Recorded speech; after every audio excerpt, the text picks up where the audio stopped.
three. Hey, Wilson Hoosier. Hey, Elvis. Drake. 158. Go.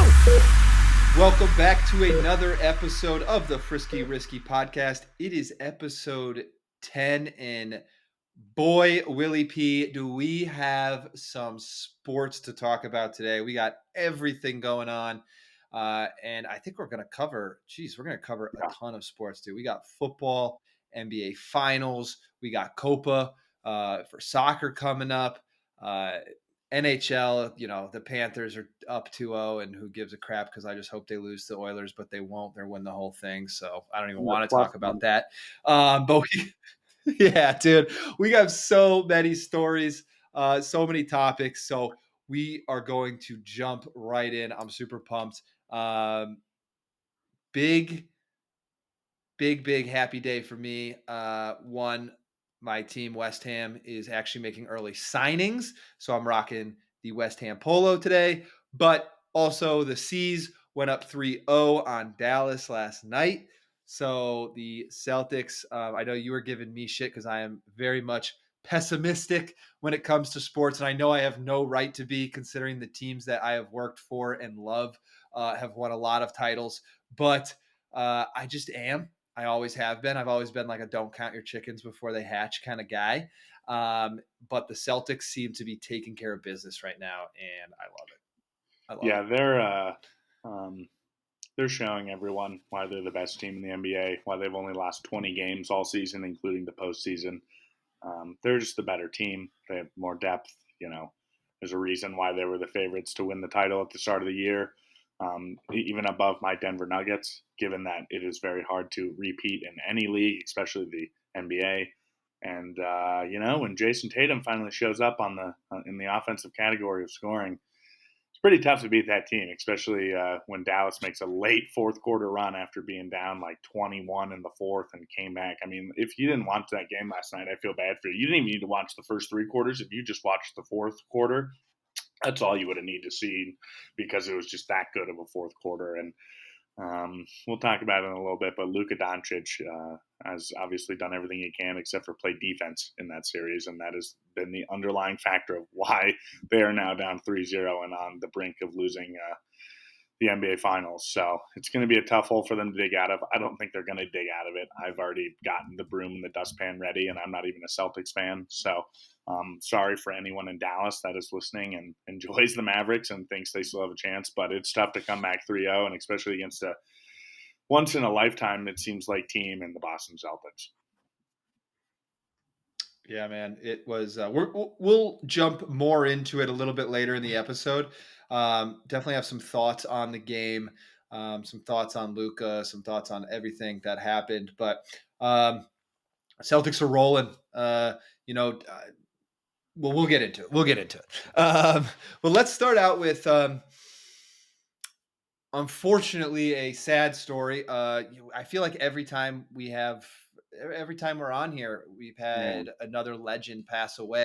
This time it's Jerry West, 14-time All-Star, 12-time All-NBA. Guy was a great player, but also GM, was part of the team, the Magic squad in the 80s that was able to win it, and then GM as well for the Kobe Shaq three-peat.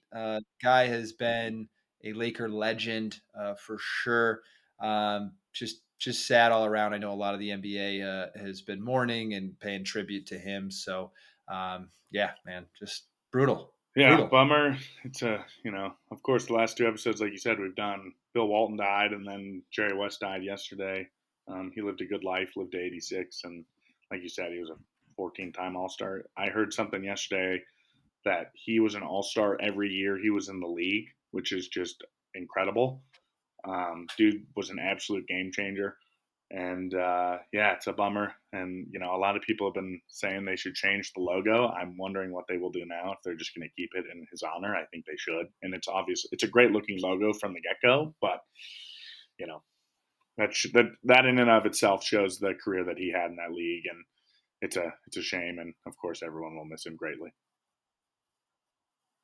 Yeah, 100%. Well, staying on with the Lakers, the Lakers are getting hit from all angles. Offered Dan Hurley, the UConn coach, who, as we all know, has won back-to-back national championships the last 2 years, offered him a lot of money to come be their head coach, but he snubbed him, turned him down, said staying at UConn. What are your thoughts, Will? You think good decision by I think it's Hurley, the right or what do decision. you got? The things that he's built in stores is pretty hard to replicate anywhere else. I get the draw to being in LA, the beach, everything around it, Hollywood. It's a great place to be, especially when they offer you the amount of money that they offered him. And I honestly really thought he was going to go after, I think 2 days before he made a decision that last Friday, he, told reporters that they had kind of thrown everything in the kitchen sink at him, and he seemed to be very impressed with what they were offering him. But I think Dan Hurley slept on it for 2 days, probably maybe had a chat with his wife and some other notable people in his life. And, I think they realized that the Lakers are kind of a sinking ship and have been. Yes, you have LeBron and Anthony Davis, but besides that, that roster is pretty decimated.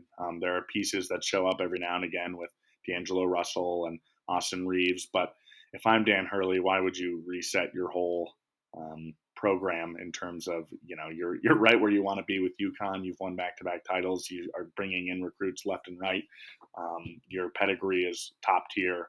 And why would you want to? Yeah, Caravan Yeah, coming why would back. you? Why would you want to change anything and go to a Lakers team that you're only going to be under the microscope even more than you are now in college basketball, and not in a good way? Do you think? Do you think?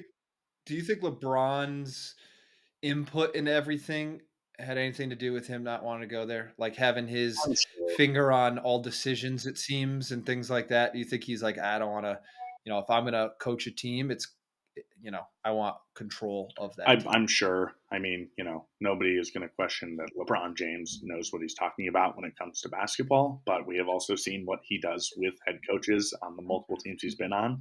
I think the only coach that he hasn't gotten fired is Eric Spoelstra, just because Eric Spoelstra is a generational coach since Pat Riley for that Heat squad, and he obviously won a title before LeBron got there, and it's just yeah, I think Hurley wanted to deal with as little of BS as he could, and LeBron James and BS Yeah, kind of go hand in hand, unfortunately. So, I think he that's likes where he's that's at. for So, sure. and that's apparent by him turning down a lot of money. So, Dude, UConn women signed Gino for another 5 years. They're stocked up, dude. Men's and women's basketball. They say they're in it for the long yeah, haul. They're going for the three-peat in men's and women. They come out as early favorites for yeah, sure. With Beckers and back and a bunch of the new recruits they have coming in this year, they are going to be a force. I mean, they honestly are probably the favorite to win the whole thing yeah. too. So they could have the men still have to get past Alabama though. The boys got Spears coming back and Reitzel, and they got a team. So they got the transfer I think over from Syracuse. So it's going to be a Yeah, good when college basketball I starts know, back up. I It's going know. to be It's going exciting. to be sweet, and especially with Becker's coming back, she's kind of the new um, face of women's basketball besides Juju Watkins at USC. So that'll be interesting to see. Yeah, I'm excited to see UConn women's get back to the national championship and fighting for titles because it's been an interesting couple of years. Not that it's bad, but it's everyone has been so used to seeing Gino in the finals, and now that a lot of these women have graduated from South Carolina and all these other big schools, we'll see how it shakes up. So it's going to be great. Yeah, it's good to have some variety in who wins. UConn was winning it every year, and women's basketball has obviously been on the up upswing here, and more people are watching, and there's been more schools that are doing well, which is nice to see. It's definitely good for the game. Speaking of women's basketball, Caitlin Clark left off the Olympic roster. They came out and even doubled down and said, we're not trying to build a team to get more views. We're trying to build a team to win. I thought that was an interesting comment. What are your thoughts, man? Caitlin Clark, we know she can shoot the three ball. She has struggled a little bit. I think she has a target on her back that obviously stepping up into that next league is tough. You see it in the NFL, you see it in the NBA. It takes a second for a lot of athletes to kind of figure out the speed of the game, figure out when you bring the best of the best from where you were and put them in a league, and now you have to play against them. Some things are different. She's had some great games, or some games where she's really shown who she is, who we know her as a basketball player back in college. But she's also had some tough games. She's not going to be perfect. I think Cameron Brink came out and said, "Listen, everyone wants us to be perfect. It's not going to happen." But left off the Olympic basketball roster. What are your Yeah, thoughts, I Will? mean, it's such the hypocrisy in this whole storyline is glaring to me purely because they say they don't care about views and yada yada yada. And I think NBC is the Olympic broadcast. I'm sure NBC would beg to differ in terms of they don't want a lot of views because that's what it is in today's world. Views is what gets people paid, as we know. Do I think Caitlin Clark should have been on that team? Probably. Even if you have her on the bench and she's an option, even if you don't give her enough minutes, people will be tuning in to watch that team regardless of if she's playing or not, because you never know. If you are watching, maybe she'll get some time and then you'll get to see her play, yada, yada, yada. But at the same time, I understand where they're coming from. The big explanation that I heard and really solidified their reasoning for me was everyone on that roster has been playing together for 2 to 3 years. That's not Caitlin's fault. It's purely because they've been in the league and been playing together and been on the roster together while Caitlin Clark was in college. So some of it is not her own fault. She's just younger than them, and that's how that goes. And I get that in terms of team cohesion and chemistry and how you want to play and all that stuff. It's pretty hard to throw a new player in there. And also she's on her play style is much different than how these women play. She loves to play more freely, loves to shoot a lot of transition threes. So it's interesting to see that they're they're saying one thing, then they say a more logical reason of this she doesn't fit our scheme as well. But of course, Caitlin Clark is probably very bummed to not be going to the Olympics. That's kind of a once in a lifetime thing. I'm sure she'll get hers in the next Olympics. But yeah, I mean, That's what gets me is like they're gonna want to play her in the next Olympics. Why not put her, like you said, on the bench, give her a couple minutes, get her used to it. Um, they don't have the cohesion because they all play together in the same league, but it's not like they're all on the totally. same team.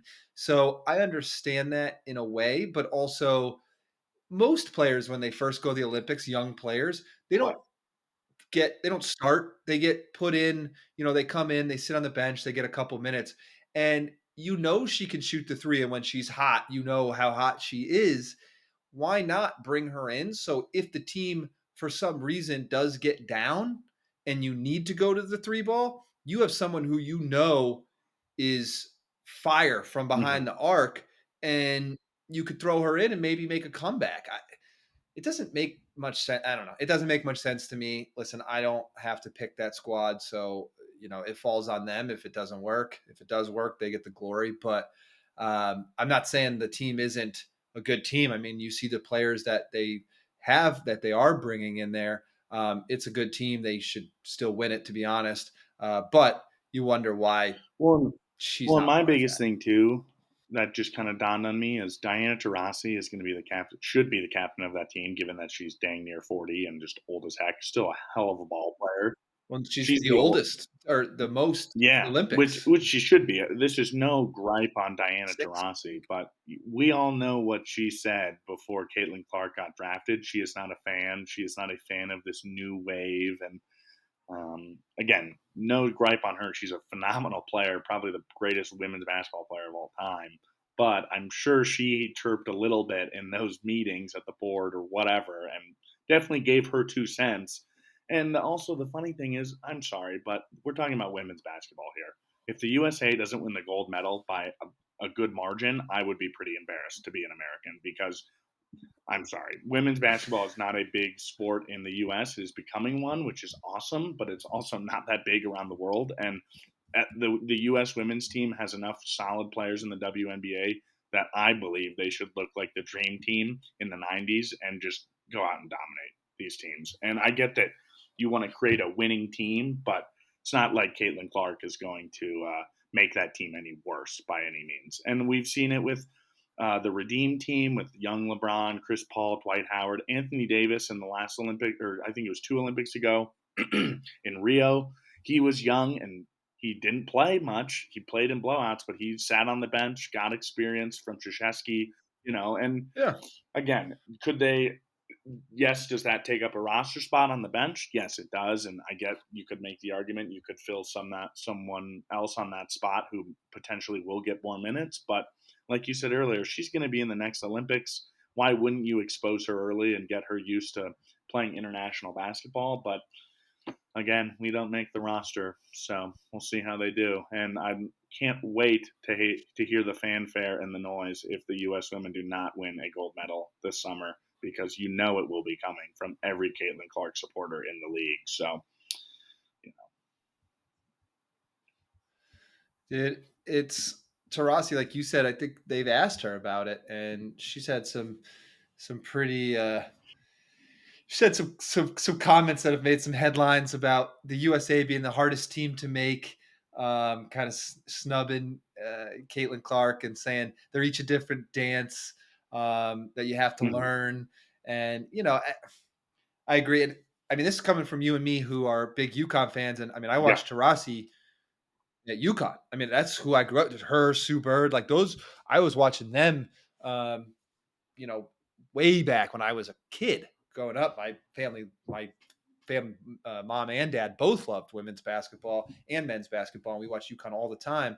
And so I love Diana Taurasi, but when she came out and said it was going to be a whole different game for Caitlin Clark at the WNBA, and she'd never seen it, I feel like, and I don't know the exact stats I've looked, but I'm pretty sure Clark had similar stats to her this season when they started, and it was like, oh yeah, it seems like a whole different game. She's got similar stats to you. She's leading the rookie crazy class in points per game. I think it's 20 or very close to 20 points per game. She was the fastest WNBA player to get to, I think it was 200 points and 100 assists or something like that, somewhere along those lines. And, the quickest one to do that, it's not like she's drastically struggling. Yeah, she's had tough games. She's obviously, like you said, target on her back. Everyone is emphasizing locking her down, as they should, because if you let her get hot, everyone knows what happens and has seen it.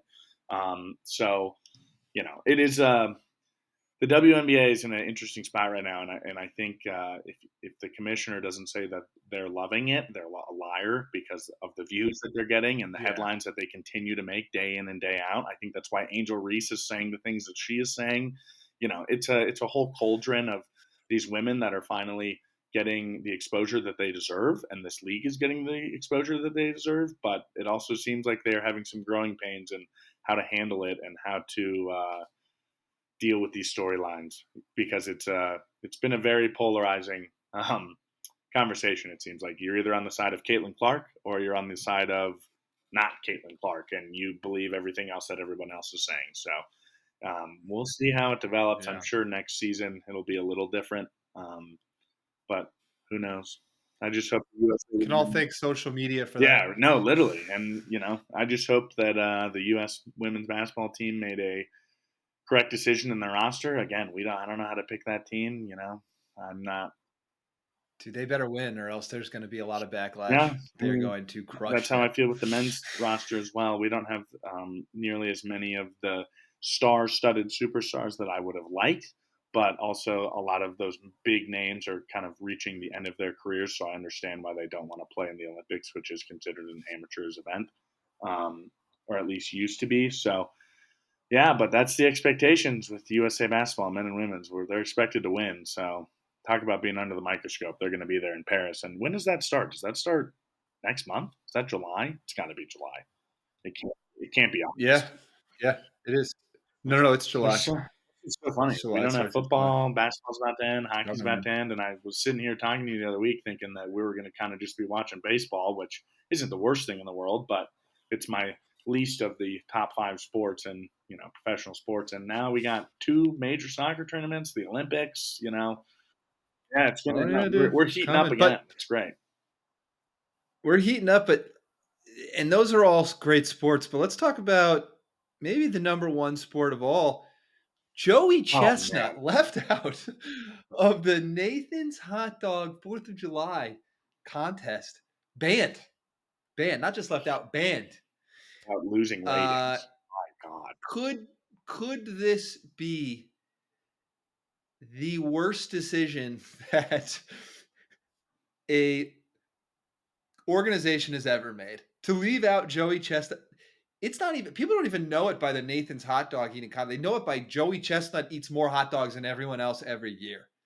And you do Organization. that. Like that's like the NBA banning LeBron James, being like, yeah, he's not, I mean, some people would probably like that, but that's like them saying you can no longer play anymore, or the NFL banning Patrick Mahomes. Like, you just you have your guys in each sport, and you just they are your market. They are your margin makers, and they just banned theirs. And now I hear that he's going to compete against Kobayashi. Is this true? Kobayashi versus him on the 4th of July in I their have own not seen that yet. little thing. And that might be a lie. Let me fact If check that that if real that quick. happens, Nathan's is dead. Dead. They make a decent wiener. It's always been consistent. But yes, talk about not reading the room and knowing your market. He is the only reason, besides Kobayashi, who hasn't been eating for an X amount of years, like a good amount of time. He's like, Here it is, dude. This is true. Joey Chestnut versus Kobayashi hot dog eating contest set by Netflix after Nathan's bans the 16-time champ. NBC News, holy ABC shit. News, Holy ESPN. shit. That's ridiculous. This this might be in a Labor Day hot dog battle. Even now Labor Day is just gonna be the new day. That's even better. That's even better. That's awesome, honestly. And I'll tell you what, I'm not watching the freaking Nathan's eating contest, hot dog eating contest on Coney Island this year. You better believe that, because anybody competing in that, no, it's gonna. It could be me and you competing in that. You know what I mean? Like, come on, like, what are you doing?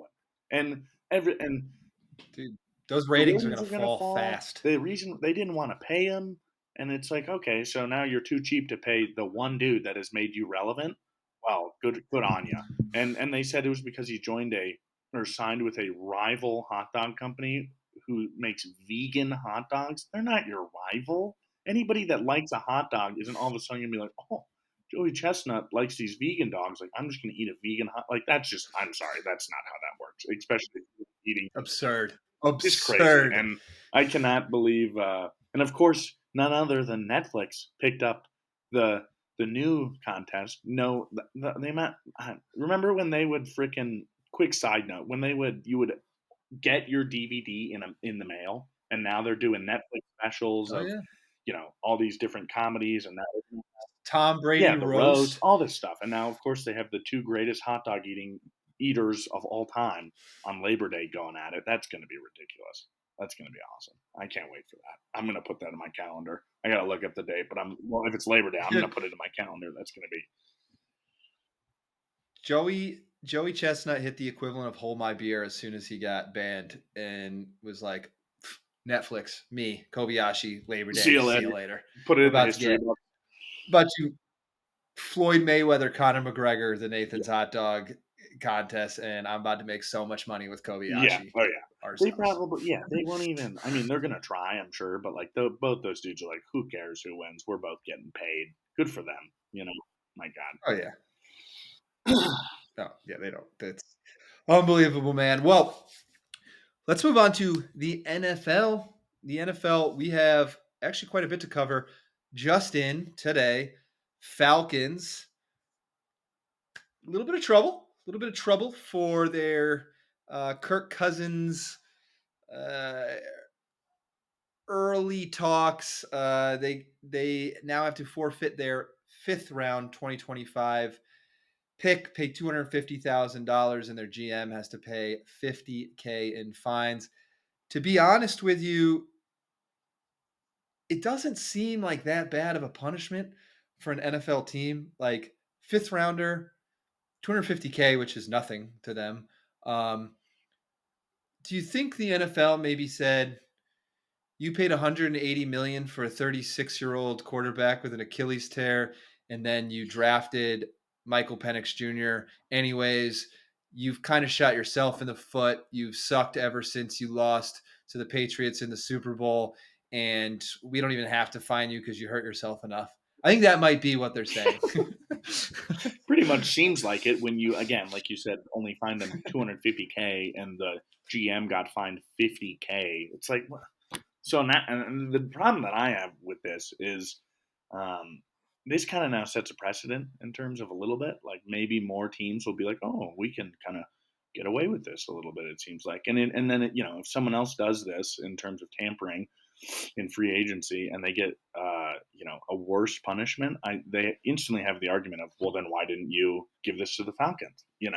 But it does seem like Goodell might be giving them a shoulder to cry on because my God, that poor franchise. I mean, I know my Broncos and If you're a Falcons fan, I am so I know sorry. our two teams are not in the best spot. The Broncos I think last night when I checked, they had the third worst odds to win the Super Bowl, and they have like the third best odds to be the worst team in the league. But The yeah, Broncos? but Oof. my team did Yeah, not sign a I can 38-year-old see that. quarterback coming off an Achilles tear for way too much goddamn money, and then draft another quarterback in the first round. So I know the Broncos. Dude, the sad part is they actually have so many Mm-hmm. weapons that could be used now, but it's not even that they signed him. Like, I know everyone was saying, "Oh, Kirk Cousins is the best on the board, like, for free agency as quarterback, like, grab him." It's the fact of how Oh yeah, much they paid him for that. Like, even if he didn't have an Achilles tear, his age alone at 30, I think he was 36, right? His age alone, you're paying this guy 180 million? That's just and crazy to me. and to move Crazy to into me. He has one postseason he win. has one postseason win, and it is almost not a parallel, but it's an adjacent to what's going on with Aaron Rodgers in minicamp, and he's missing mandatory minicamp, and Salah's obviously knew about it and just doesn't seem to give a crap, which is whatever if that's cool to you. But I'm curious to see what the Jets do this year. They have a lot of expectations, and again, if Rodgers doesn't show up this year, say he gets hurt again, I hope he doesn't. That would be terrible. But if he doesn't play well and they don't go to the playoffs and potentially play for an AFC championship, yeah, they are going to have to do that in their first year. Then what the fuck are we doing here? Excuse my French, but my God. I mean, you just letting this dude get away I with things agree. that I just don't get. And ever since this dude went down to Peru and ate a root for a week and then sat in darkness and all this stuff, it seems like he thinks he's the Messiah. And I just can't. Aaron Rodgers is a great quarterback. That's not what I'm talking about here. But at some point, you got to get control of your locker room. And I just cannot imagine that Robert Saleh is coming into that Jets locker room and saying, "Hey, Aaron's not going to be here again," and everybody's like, "Well, we're all here; it's mandatory." And I just it just the cohesion. I don't. It's dysfunctional. Same with Kirk Cousins paying him all that money. Everyone. It seems like both these franchises are just trying to reach to get back to the glory days, and it's putting them even more off track, in my opinion. Oh, dude, they're reaching at straws, man. I couldn't agree more. I understand veterans getting some tenure Yeah. veteran type contracts where they're allowed to miss stuff. They have off days. They have recovery days, things like that. But and as everybody knows, I am a massive Patriots fan and love Tom Brady. Um, but and I know people hate him, but I think one of the big things that Brady did was he was always a 100%. team player. He took cuts, salary cuts, and I know he had at the time his wife made a gajillion dollars too, so it wasn't like but he took pay cuts to get other guys around him, and what he was able to do is because he was always there, he always showed up, he was always working harder than everyone else to, as you said, lead the team, right, and get that locker room together, and people followed him because of it. And I feel like now it is so much of a, I'm going to get mine and Mm-hmm. head out. Mm-hmm. And you look at the Chiefs, and obviously they have a lot of crap going on off the field right now of stupid decisions, but it's mostly with their younger Mm-hmm. guys, right? Like Patrick Mahomes, Travis Kelce, a lot of the, Chris Jones, like he's done it some with his contract. I get that last year, but a lot of these veteran guys, they show up and they keep their mind, they do what they have to do. And you see, they win Super Bowls.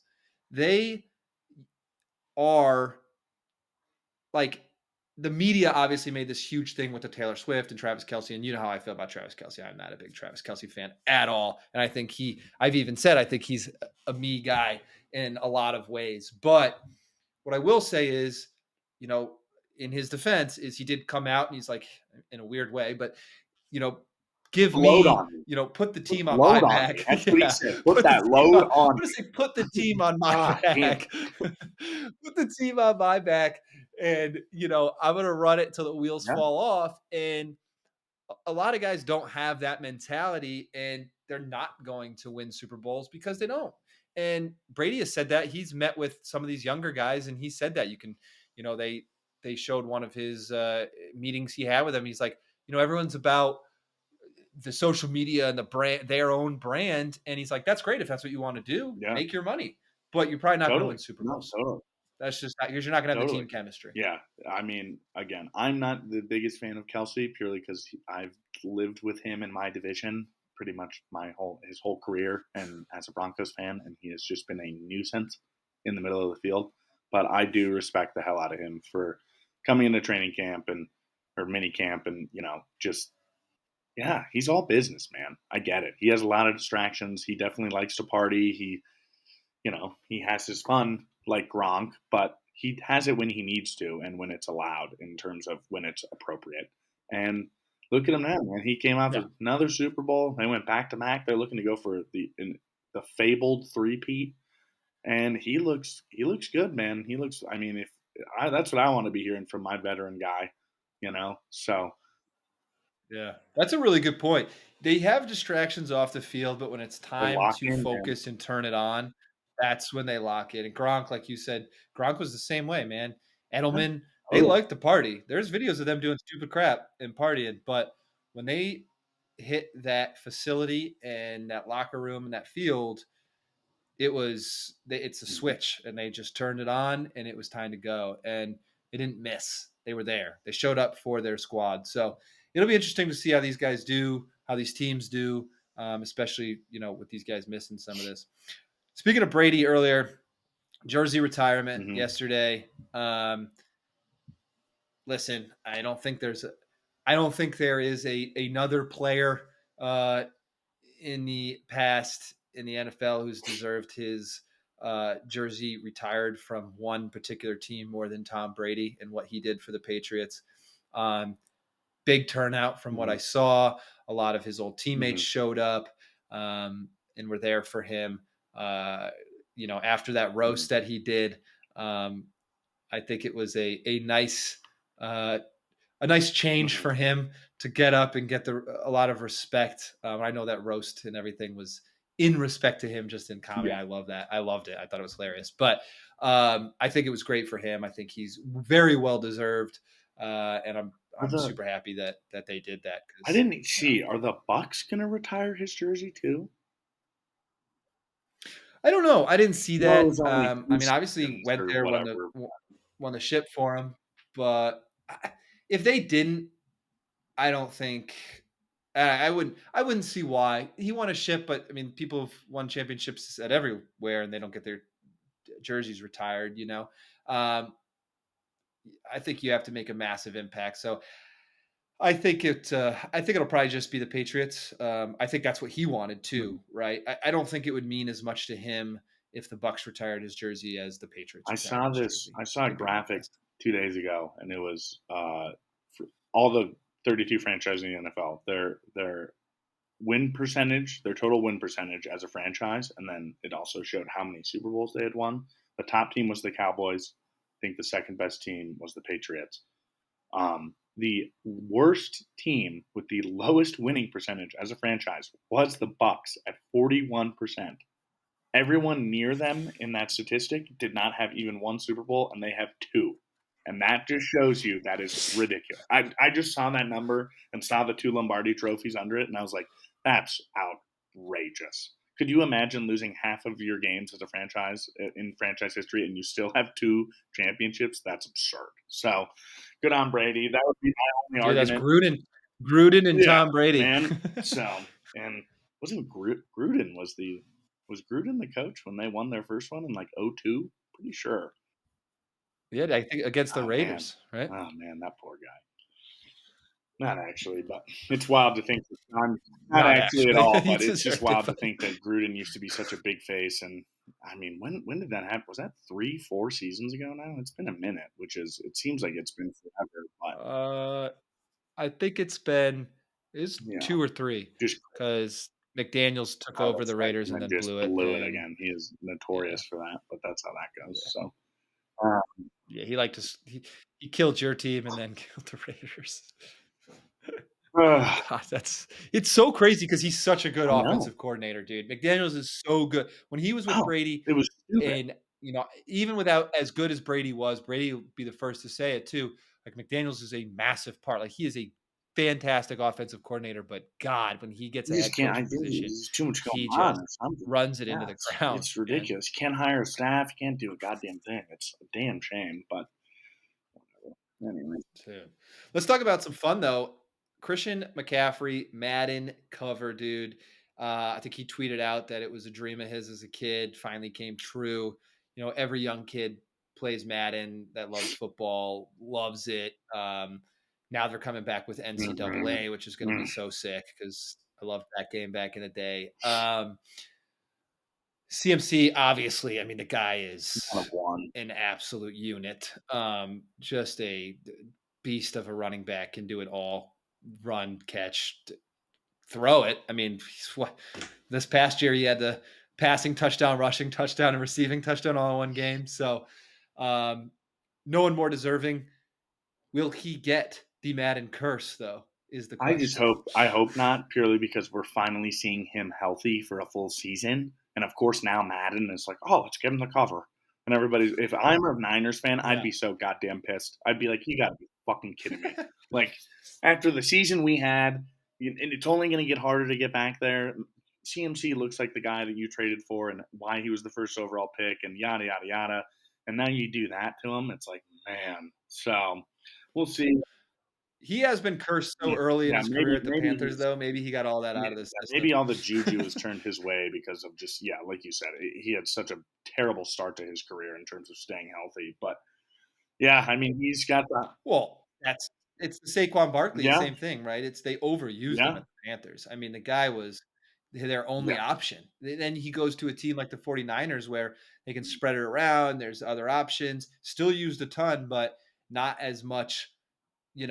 The team the defense has to cover other guys. So they're not just, and so they're not just focused on him all the time. And I think that was a totally. huge Well, and help. he has the best odds as a non-quarterback to win the NFL MVP, plus 5,000.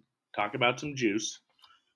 I'm not telling you to take it. I wouldn't, it's too early in the year to see. I don't even remember when was the last time a non-quarterback won the MVP. Was it Chris Johnson? Maybe. Like I don't even. This is my fault for not doing my due diligence, but the fact that he has the best odds to win it at a non QB at plus 5,000 is crazy. And then looking at the favorite in, of course, Patrick Mahomes at plus 600, and right behind him, Josh Allen at plus 800. Obviously, they are both quarterbacks. The NFL loves to make the MVP the quarterback. We know that. I would have argued that Tyreek Hill should have been the MVP last year just because that dude had a ridiculous season. But AP, by the way, to answer your question. there you go. That makes Adrian more sense. Yep. Adrian Peterson, Yep. 2012. Okay. That makes much more sense. I was thinking of Chris Johnson's 2,000 plus yard season because that was ridiculous on a terrible Titans. Since then, you've had Peyton Manning, Aaron Rodgers, Cam Newton, Matt Ryan, Tom Brady, Patrick Mahomes, Lamar Jackson, Aaron Rodgers, Patrick Mahomes, Lamar Jackson. I'm surprised they didn't give it to Lamar Jackson, to be honest with you. I thought they would, he won the MVP this past year. You would have think that maybe Madden would just keep that train rolling. And now he also got fined. He got fined a good amount of money. I saw, wasn't it I think it was like $750,000 or something because he didn't show up or something like that.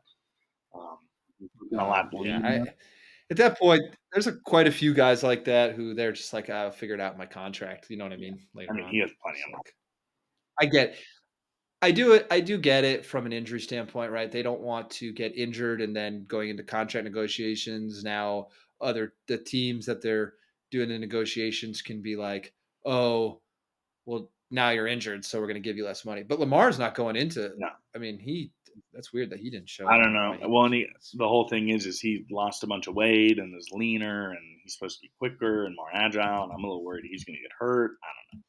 We'll see. Well, I'll believe it when I see it with Yeah. Lamar. He's a phenomenal quarterback, but they cannot just, for some reason, cannot get over the hump right now, just like the 49ers. And maybe this will be the year, but I don't know. We'll see. We'll see what happens.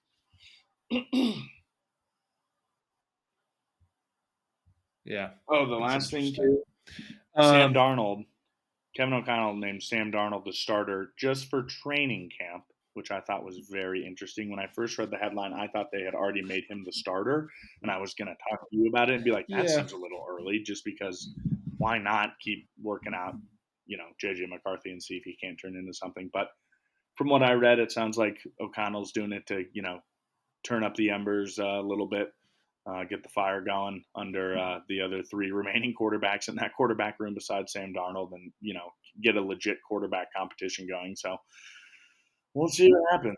We talked a little bit about this though. I think it's Sam Darnold's job Yeah. to lose even before they announced that.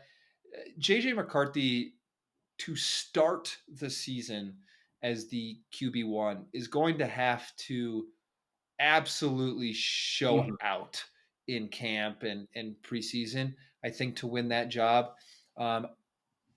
I do not think it's a stretch of the imagination that he comes in week 4, week 5, definitely 6, 7, or 8, something like that. If Sam Darnold isn't doing well, if the Vikings aren't doing well, um, that would not Yeah. surprise me at all. But to start the season out as their QB1, it would surprise me if JJ McCarthy somehow works his way Yeah. into that role. I think that is Sam Darnold's role to lose just because of his experience in the NFL, being there, game speed, things we've talked Mm-hmm. about in the past.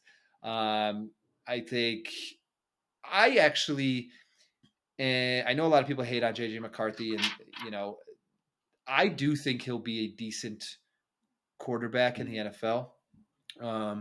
I think he could be a good starter. I think he could win a Super Bowl at some point. I don't think he's going to be the guy who wins 3 or 4, whatever it is. But I could see him catching one, throughout his Wow. career. Uh, if he gets the right people around him, gets a good defense, gets on. I don't know if it's going to be with the Yeah. Vikings, to be honest with you, with the way they're going. But we'll see. We'll see. I'm not like the people who are like JJ McCarthy's crap. I don't know why I'm more like that with Caleb Williams. Honestly, I just don't.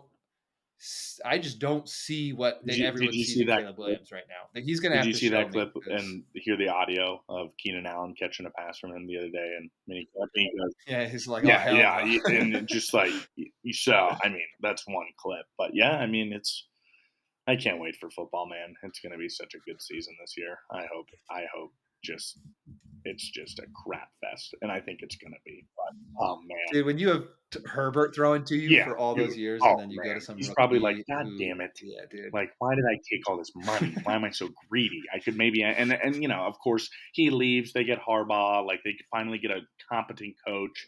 Get rid of Brandon Staley. It's yeah. The grass isn't always greener on the other side, folks, and I think Keenan Allen is quickly realizing that. So I'm sure if Caleb Williams produces what everybody thought he was going to be in his first year, and the Bears make the playoffs, I'll be eating my words. But right now, it does not look like he is enjoying his time in the Windy City. So I think Keenan Williams will play out whatever he has to in the Bears, and then he's going to kind of do an Odell Beckham esque exit where he gets on some teams for a little bit of money, just to see if he can win a Super Bowl at the tail end of his career. I just can see that happening. It's just he's going to jump every year have like a 1-year contract with a team who's maybe a favorite and grab on. Just Odell got his with the Yeah. Rams, and then he went to Baltimore and they did pretty well last year. Now he's, you know what I mean? Like And now he's going to I can see Miami that because happening. they're the favorite to win the AFC Yeah, East. Yeah, no, I mean, I don't I could see Keenan Allen doing that after he got his bag. Now he's going to go see if he can, try and just play for one. he'll play out this and then he'll go do 1-year contracts. That's just how I see his career ending. Yeah, I wouldn't be surprised. I wouldn't be surprised at all. Well, NBA, dude, let's move back on. Game 3. I know we touched on it a little bit earlier in the episode, but um, it's easy to sit here and say I think the Celtics are going to win the finals when they're up 3-0. But if you go back, I think both of us talked.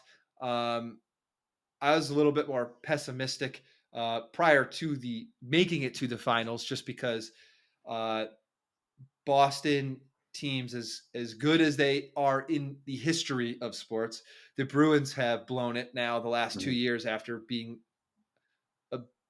so good in the regular season. And then the Celtics have, they lost to the Warriors, 2 years ago or whatever. And then last year they kind of blew it again in the Yeah. playoffs. And then, this year. So it was like, oh God, are they finally going to make it? And the Pats obviously have been terrible the last 2 years, 3 years, but up 3-0 now.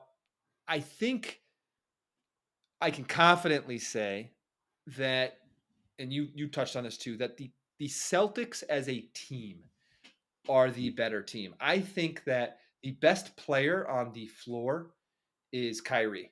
I do. Like watching, he's the best athlete by Mhm. all means. When he took over last night, he was going off. I think the best the superstars, like Dallas has the superstar tandem.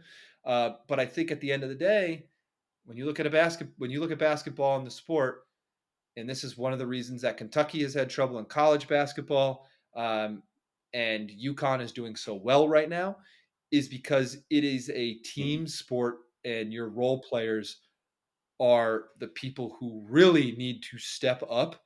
And if you look at the Celtics last night, when you look at like Derek White, when you look at Holiday, when you look at Brown, like those guys hustle. They are making shots when they have to. They are getting open on the court. They are making good passes. They are doing what they can to spread out and let Tatum take the shots that he needs to take, and then crashing the boards afterwards. They did it without Porzingis, which just shows the depth that team has. And it's a team sport at the end of the day. I know some people, I like to read the comments on social media because I'm an idiot. And which is just a terrible thing to do, to read Rabbit comments. hole. But people haven't, I guess, liked the reffing, but I thought last night they let Yeah. him play. I know Luka got into foul trouble, but that guy he cries all the time. And he does foul. I mean, you saw some of the fouls he got, they were actual fouls. The one that knocked him out of the game, it was stupid to put himself in that position.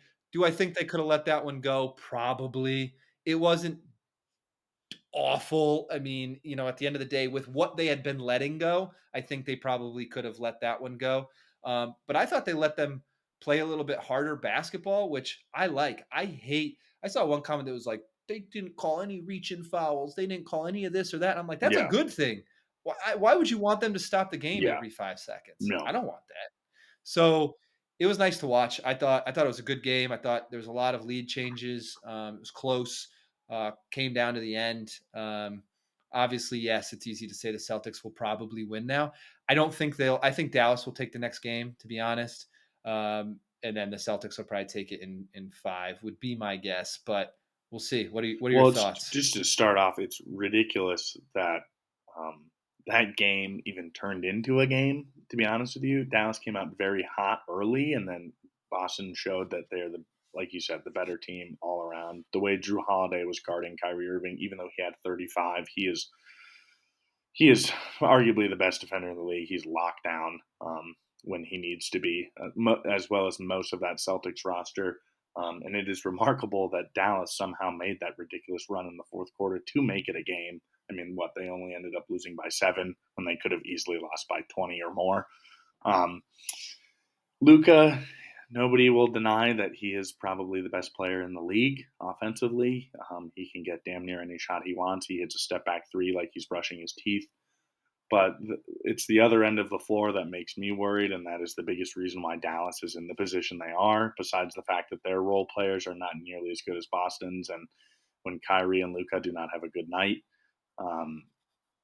PJ Washington's supposed to be your third option. He's supposed to be a great three-point shooter. You brought him from Charlotte. You spent a lot on him to get him there, and he's had a great postseason, but the lights have been too bright for him, and it's been the bane of their existence for the Mavericks. And that's just compounded on top of Luka Doncic not being able to play solid defense. And he had a lot of frustration fouls last night. That blocking foul at the end of the game with 4 minutes left to throw him out of the game was, one could argue, petty, but he did not have his feet set, and he hit the side of Drew Holiday coming down. So, by basketball rule, that is a block. No matter how much people hate seeing one of the best players on the floor leave the game early. And honestly, that was the nail in the coffin for the Mavericks. I mean, they had all the momentum. They were down 1 right before that instance, and just, Luka, like you said, he likes to cry. My boy Jokic, the same way. I don't know what it is about Eastern Europeans, but they love to bitch and moan to the refs, as do a lot of superstars in the NBA, like LeBron and whatever. But yeah, Luka is kind of given his, put his team on life support after that performance last night. He had 27, but he shot 1 from 7 from 3. The fact that Luka and Kyrie combined for 62 again in this postseason, and they lose is pretty astonishing, but it's not as astonishing when you see, who they're lined up against. So I was really happy to see Jason Tatum finally show up offensively. I know he's dang near averaged a triple-double in the finals, but his first 2 games he had 16 and 18, and that is not what I want to see from my number one option on that team. But again, we're just keep ringing the bell over and over again. The Celtics are a better team, and we see it why with Jaylen Brown. He is now minus 285 to win Finals MVP. And if you listen to our episode before the finals started, I said he was my best pick to win Finals MVP at plus 750. So I hope at least one person heard that and listened to me, because now it is coming to fruition.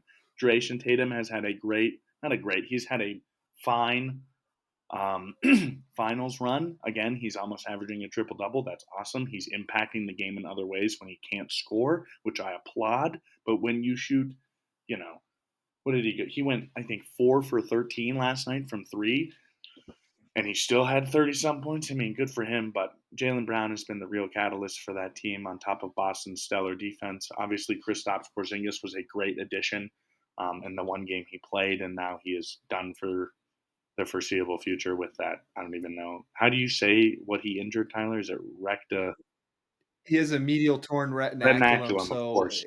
basically what it does, it holds the perineal tendon, which is a tendon that helps you actually push off and jump. Oh. That goes around your ankle. And when it tears, that tendon can dislocate, or what they call sublux, so pop in and out. So it is it's not a great injury to have as a basketball player, considering it hurts your push off and your jump, which are 2 very needed basketball specific things for athletes. So yeah. But overall, after game 3, I mean, the biggest thing that I've gotten out of that game is Luka Doncic needs to kind of look in the mirror and grow up a little bit. He needs to. Also, if you complain to the refs all the time, they're not going to call you That's the thing away with after Jokic. a while, Jokic right? will go down and at least Jokic shows it on his arms. He's coming out with new battle wounds and bleeding every game because he's just a grinder. And I understand that if you're getting scratched and shit all the time and nothing's getting called, I get it. But like you said, it's like the boy who cried wolf. If you just keep coming back to the well and just moaning and moaning and moaning, eventually they're just going to stop listening to you, which it obviously seems like this officiating crew has. So, yeah, Doncic needs to grow up. Did you see Brian Windhorst or Windy? Did you see that his interview afterwards? I mean, he Oh, just like oh, savagely just put oh, Luka on blast. Was just like, yep, you're the reason. Your defense sucks. You complain to the refs all the time.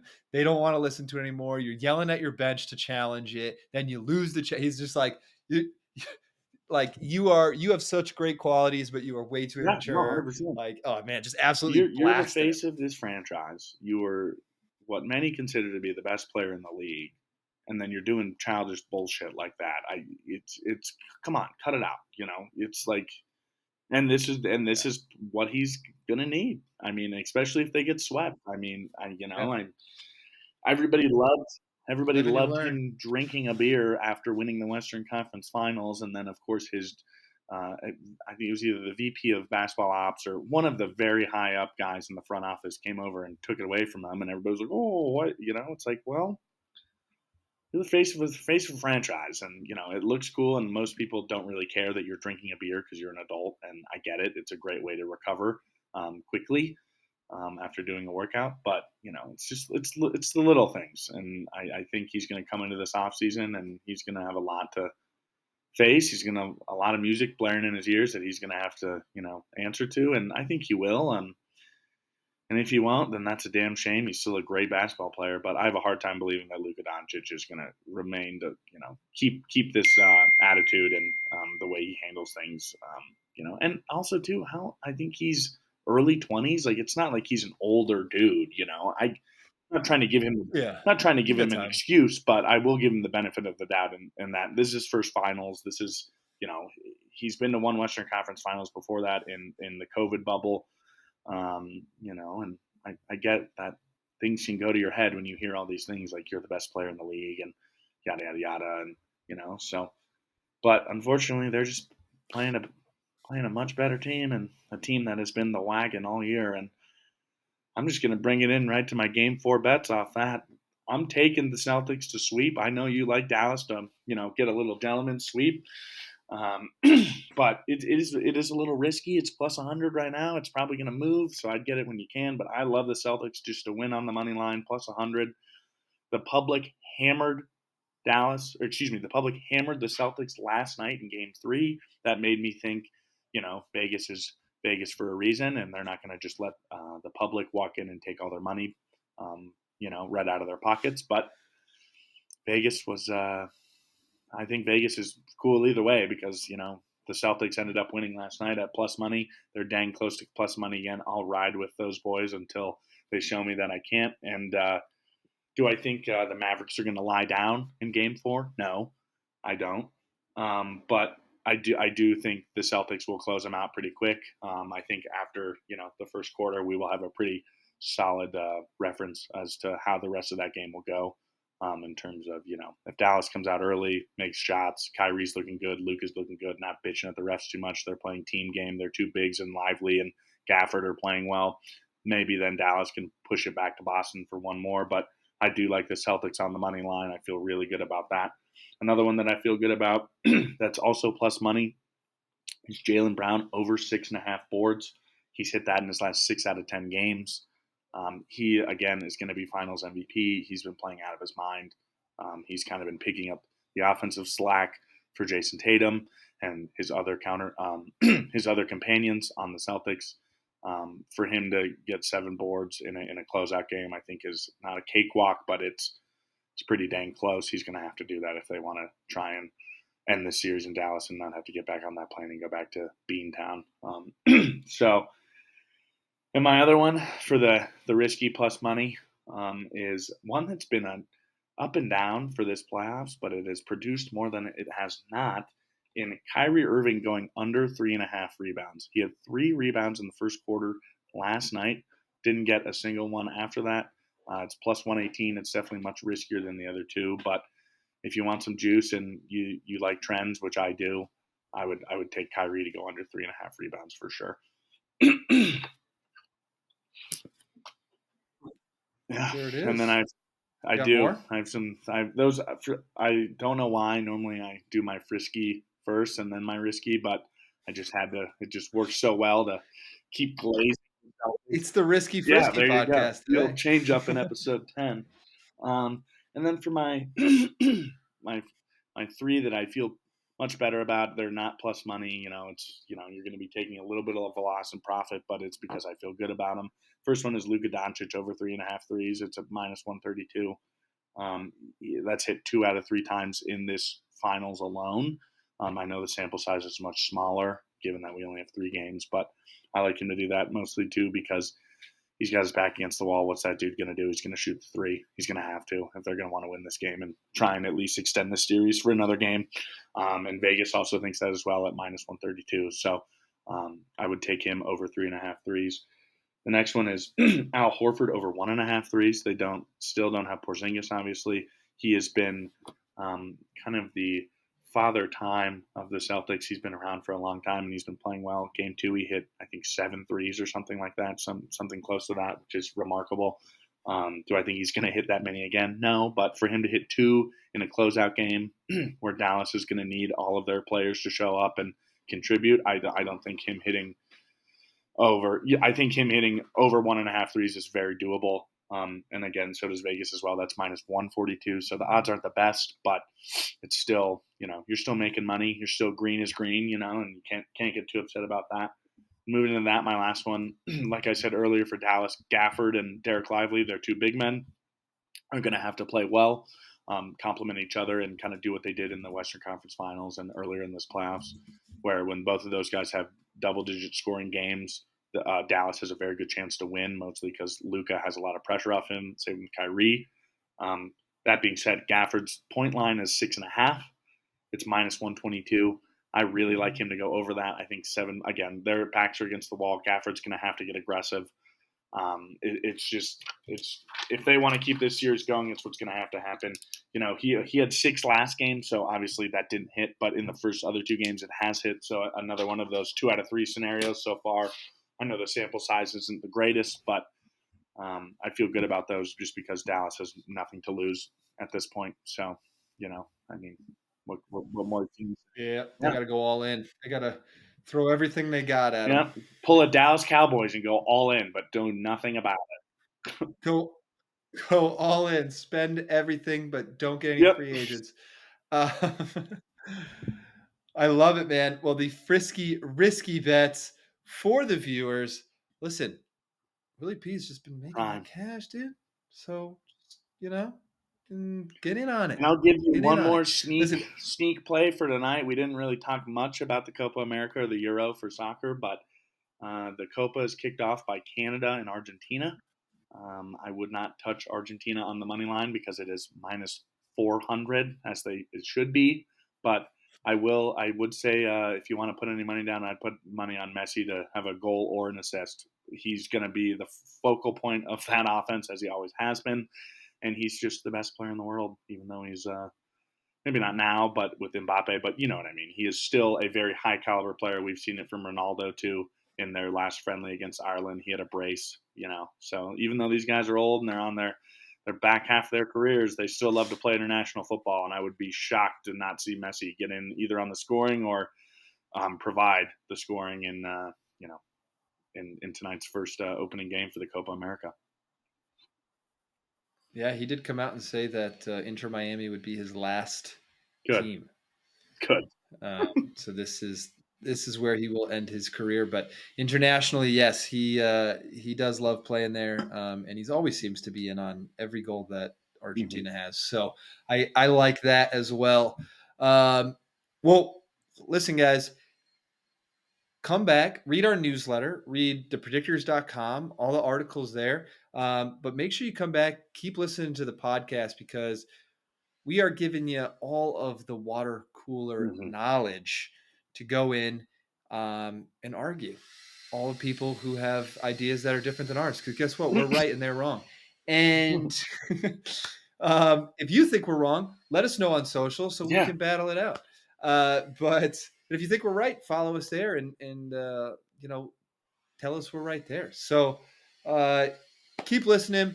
Let us know your thoughts. keep watching. We have some great sports endings coming up with the NHL finals, the NBA finals, and some great stuff starting, as Will said, with Copa, as well as the Olympics, and then football getting more and more hot. And then obviously the MLB is in full swing. So meet us back here next week to talk more sports, more betting on the Frisky Risky podcast. Thank you for listening. Thanks.